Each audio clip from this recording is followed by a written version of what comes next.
कोई आदमी मुझसे मदद चाहता है और हम उसकी मदद ना कर पा रहे हों, तो इसीलिए मेरी कोशिश ये रहती है कि जो भी लोग यहाँ आएँ मैं उनकी बात सुनूँ, उनके दुख, शिकायत, तकलीफ़ जो भी है उस पे जो मेरी तरफ से जो मदद हो सकती है, जो मार्गदर्शन हो सकता है, जो रास्ता बताना हो सकता है, उसको हम करें। संदेश देना चाहूँगा कि जो मौका है आपको वो अभी है।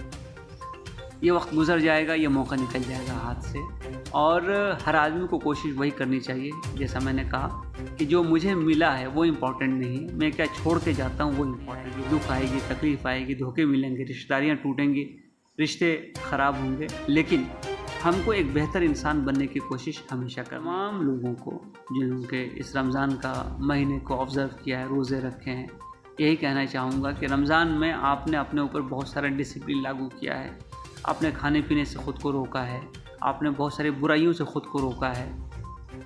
ऐसा क्यों ना हम करें कि हम ये अपने ऊपर डिसिप्लिन साल भर लागू रखें। सर मैं आपका फ़ैन हूँ और मैं कैमरे के सामने भूगोल से स्वागत करना।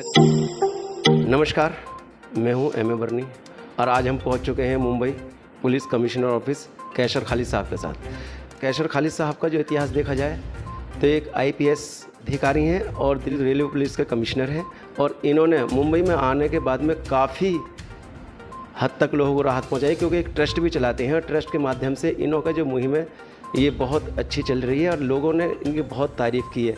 जब से रेलवे में काफ़ी सुधार किया है। तो आइए खुद हम खालिद साहब से इसके बारे में चर्चा करें। जी नमस्कार सर। जैसा कि हमने देखा है कि मुंबई से लेकर दिल्ली तक आपके कार्य की गूंज चल रही है, ऐसा आपके अंदर क्या है जो लोग आपको बहुत प्रसन्न करते हैं और बहुत खुश हैं आपसे? ये तो मैं समझता हूँ कि आशीर्वाद है लोगों का कि लोग मुझे इस लायक समझते हैं कि मैं उनके कुछ काम आ सकता हूँ। मेरा ये मानना है कि जो हमें मिलता है वो महत्वपूर्ण नहीं होता है, वो इम्पोर्टेंट नहीं होता है, हम क्या छोड़ कर जाते हैं वो इम्पोर्टेंट होता है। तो मैंने कोशिश यही की हर जगह पे कि मैं अपने वक्त में जितना समय मुझे मिलता है किसी भी पोस्टिंग पे, वहाँ पे उसको बेटर करके जाऊँ, सिस्टम को इम्प्रूव करूँ, इफ़िशिएंसी को बढ़ाऊँ, लीडरशिप की क्वालिटी को बेटर करूँ, इंफ्रास्ट्रक्चर रिसोर्सेज को बेटर करूँ, लोगों के वेलफेयर के चीज़ों को अपने हाथ में लूँ, ताकि जब कभी हमको पलट के देखना पड़े तो हमको कभी अफसोस नहीं हो कि मुझे चांस था, मुझे संधि थी, मुझे मौका मिला था, मेरे पास पोजीशन थी, पावर थी, लेकिन मैंने काम नहीं किए। तो एक तो ये बात है, और दूसरी बात मैं समझता हूँ कि हम सबको एक दिन रिटायर होना है और रिटायर होकर वापस सोसाइटी में जाना है, और जब सोसाइटी में हम वापस जाएंगे तो उस वक्त हमको जैसा लोगों से बिहेवियर अपेक्षित है वैसा बिहेवियर हमें आज दूसरों को देना चाहिए। हम जो बोएंगे वही हम काटेंगे, तो इसीलिए आदमी को हमेशा हम्बल होना चाहिए।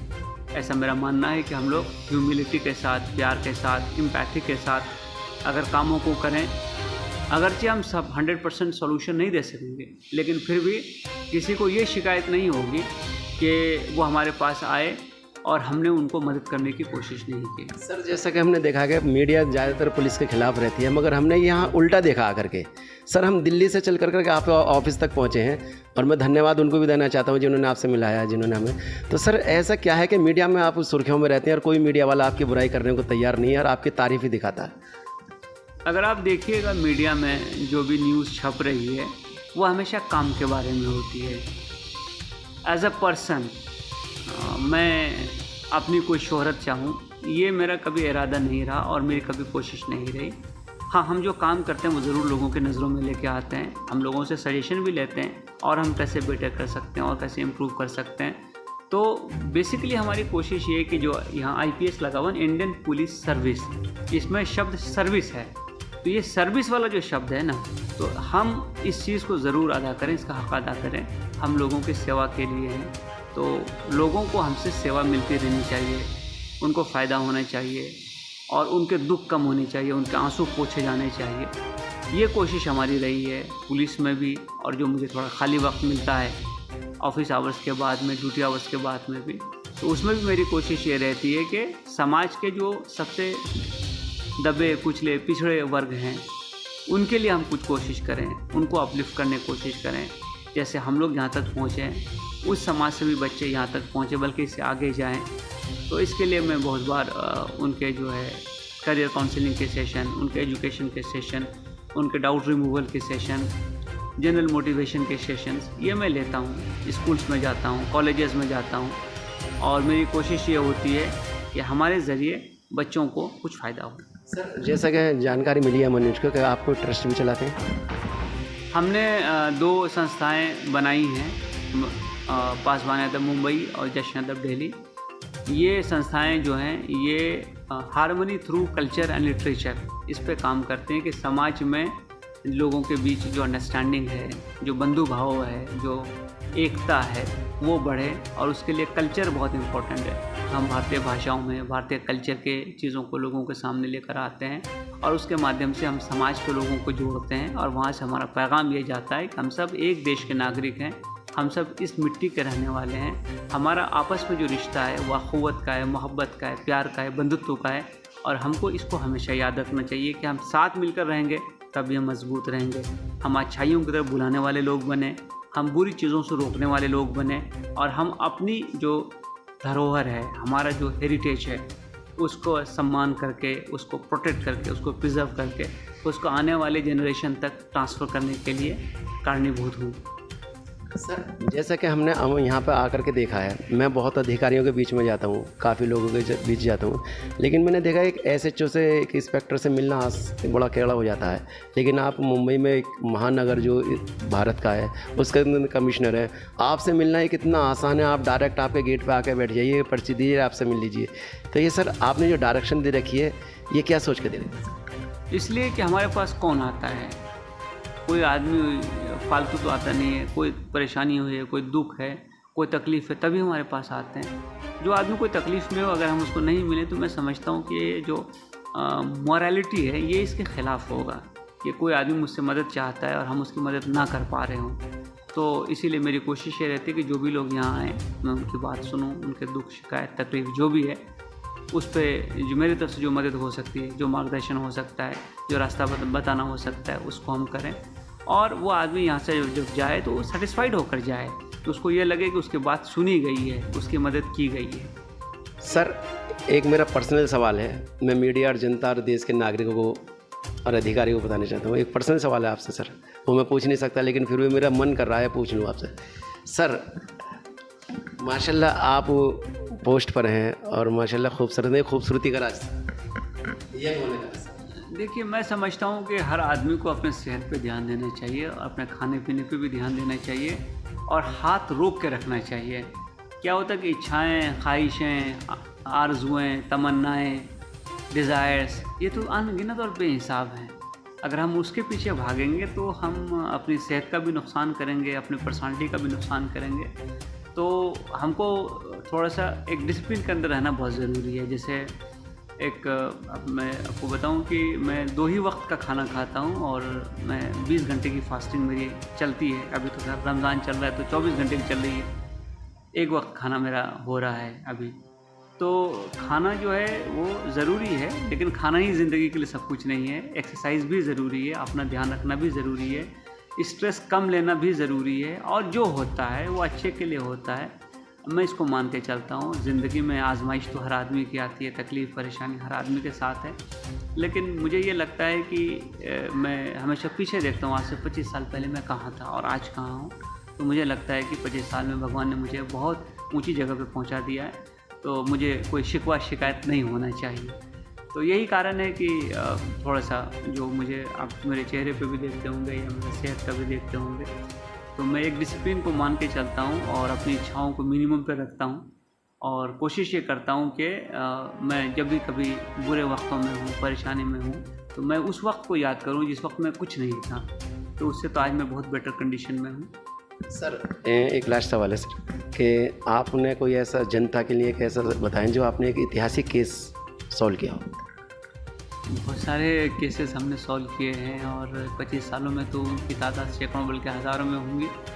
लेकिन अगर आप देखें कि जैसे मुंबई शहर में जो बड़ी चीज़ें हम लोग मेरे हवाले से याद रखते हैं कि मैं एडिशनल कमिश्नर था ईस्ट रीजन का, तो ईस्ट रीजन में जो क्राइम डिटेक्शन में हम मुंबई शहर में सारे रीजन में 1 नंबर पर थे। एक बार ट्रिपल मर्डर केस हो गया, उसको हम लोगों ने एक विदिन 3-4 डेज सॉल्व किया है।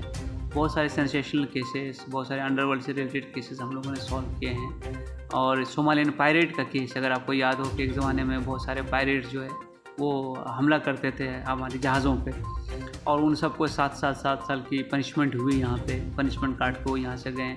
वो केस भी हमारा डिटेक्ट किया हुआ है, इन्वेस्टिगेट किया हुआ है। तो ऐसे बहुत सारी चीज़ें हैं जो हम लोगों ने की हैं, और मैं समझता हूँ कि किसी एक का नाम लेना किसी दूसरे के साथ नाइंसाफ़ी होगी, क्योंकि हर जगह पे टीम रही है, ग्रुप ऑफ ऑफिसर्स रहे हैं जिन्होंने मिलकर काम किया है, मदद की है, और उनकी वजह से आप जैसे मुंबई माहौल देखते हैं कि एक सेफ़ सिक्योर जगह पे आपको लगता है, रहने का एहसास होता है। तो इसका कारण ये है कि यहाँ के ऑफिसर्स बहुत कमिटेड और डेडिकेटेड रहे हैं, और हमेशा हम लोगों में एक सेंस ऑफ अकाउंटेबिलिटी रहा है कि मुझे किसी ने टोकना नहीं चाहिए। मेरा खुद का पर्सनली ये मानना है कि ये काम आपने नहीं किया, उसके पहले मैंने वो काम कर लेना चाहिए। तो ये चीज़ें रही हैं। सर, आप सबसे पहले जनता, देश, अधिकारी और क्रिमिनल को क्या संदेश देना चाहिए?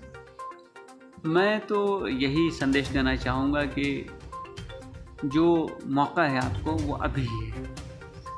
ये वक्त गुजर जाएगा, ये मौका निकल जाएगा हाथ से, और हर आदमी को कोशिश वही करनी चाहिए, जैसा मैंने कहा कि जो मुझे मिला है वो इम्पोर्टेंट नहीं है, मैं क्या छोड़ के जाता हूँ वो इम्पोर्टेंट है। तो जिस जगह पे भी हम हैं उस जगह को बेटर कीजिए, जिस समाज में उस समाज को बेटर कीजिए, जिस स्थान पे हैं, जिस पोजीशन पे हैं, जिस नौकरी में, उसको बेटर कीजिए। और जैसे APJ अब्दुल कलाम साहब ने कहा था कि अगर मैं प्यून भी हूँ ना, तो मैं कोशिश ये करूँगा कि मैं सबसे अच्छा प्यून हूँ, ताकि लोग याद करें, मिसाल दें कि अगर कोई प्यून भी हो तो इनके जैसा होना चाहिए। तो ये मेरी कोशिश है और यही मेरा पैगाम है कि कभी निराश ना हो, परेशान ना हो। ज़िंदगी में परेशानी सबके साथ लगी रहती है। ये हम इस दुनिया में है ना, ये दुनिया इम्तिहान की जगह है, यहाँ पे हमको आजमाया जाएगा। परेशानी आएगी, दुख आएगी, तकलीफ़ आएगी, धोखे मिलेंगे, रिश्तेदारियाँ टूटेंगी, रिश्ते ख़राब होंगे, लेकिन हमको एक बेहतर इंसान बनने की कोशिश हमेशा करनी है, और हमको समाज को कुछ कंट्रीब्यूट करके जाना है। समाज से हमने बहुत कुछ लिया हुआ है। जब हमारी आँख बंद हो तो हमको इस बात का एहसास होना चाहिए कि मैंने अपनी तरफ से तो पूरी कोशिश की थी कि हम बेटर करें। ईद और रमज़ान के लिए, ख़ास तौर से रमज़ान रखने वाले और मुस्लिम समुदाय के लिए क्या संदेश? मैं तमाम लोगों को जिन्होंने इस रमज़ान का महीने को ऑब्ज़र्व किया है, रोज़े रखे हैं, यही कहना चाहूँगा कि रमज़ान में आपने अपने ऊपर बहुत सारा डिसिप्लिन लागू किया है। आपने खाने पीने से ख़ुद को रोका है, आपने बहुत सारी बुराइयों से ख़ुद को रोका है। ऐसा क्यों ना हम करें कि हम ये अपने ऊपर डिसिप्लिन साल भर लागू रखें, हम वैसे ही बेहतर इंसान बने रहें जैसे कि हम रमज़ान में बन जाते हैं। जब हम एक महीना इस चीज़ को कर सकते हैं तो हम इसको अगले 11 महीने तक भी लागू कर सकते हैं। तो हम बेहतर इंसान बने, हम जिस समाज में रहते हैं उसका हक़ अदा करें, उस समाज को बेहतर समाज बनाएं। और रमज़ान हमेशा से हमको ये सिखाता है कि हम इंसान को इंसान की हैसियत से देखें। कोई भूखा आदमी हो, जब हम उसको इफ्तार पे बुलाते हैं या सहरी पे बुलाते हैं, हम उसकी मज़हब, उसका धर्म कभी नहीं पूछते, हम ये देखते हैं कि वो भूखा है। तो ये जो इंसानियत का सबक हम सीखते हैं कि लोगों के साथ इंसानियत के रिश्ते में हम जुड़े हैं, चाहे वो किसी धर्म का हो, किसी समाज का हो, किसी मज़हब का हो, किसी क्षेत्र का हो, कोई भाषा बोलने वाला हो, किसी सेक्स का हो, वो पहले एक इंसान है और इंसान के नाते हमारा भाई या बहन है। तो हम उसके साथ वही रिश्ता रखें, वफ़ादारी का रिश्ता रखें, अच्छाई का रिश्ता रखें, उसको मदद करने का रिश्ता रखें, एहसान का रिश्ता रखें। अगर हम इसको रख पाए तो न सिर्फ हम एक बेहतर समाज बना पाएंगे, बल्कि हम अपने देश को उस जगह पर ले जा पाएंगे जहां लोग देखकर ये मिसाल दें कि अगर भाईचारा हो, हिंदुस्तान जैसा हो। आपने सुना इनके विचार। ये थे कैसर खालिद साहब, IPS मुंबई पुलिस में रेलवे कमिश्नर हैं, और मैं इनके ऑफिस में हूँ। मगर आज इनके विचारों से इंटरव्यू लेते लेते मैं इनका फ़ैन हो गया, और मैं जनता को अपनी तरफ से और कैसर साहब को धन्यवाद दूँगा। सर, मैं आपका फ़ैन हूँ, और मैं कैमरे के सामने भूगोल से स्वागत करना चाहता हूँ कि ऐसी सोच भारत के हर नागरिक को होना चाहिए। यानी कि कमिश्नर है, एक चपरासी को भी होनी चाहिए, एक रिक्शे वाले को होनी चाहिए। ऐसी सोच जब हम बनाएंगे तभी हम कामयाब हो पाएंगे, जब ये कल एक अच्छा बेहतर बना पाएंगे। जब भारत के अंदर ऐसे ऐसे अधिकारी हैं, ऐसे ऐसे लोग हैं, हमें नहीं पता, लेकिन अमन न्यूज़ ऐसे लोगों की खोज कर रहा है, ऐसे अच्छे अधिकारियों को सामने ला रहा है, और उनके विचार और उनकी सोच जनता के सामने ला रहा है। इसी के साथ है MA बर्नी, अमन न्यूज़। नमस्कार।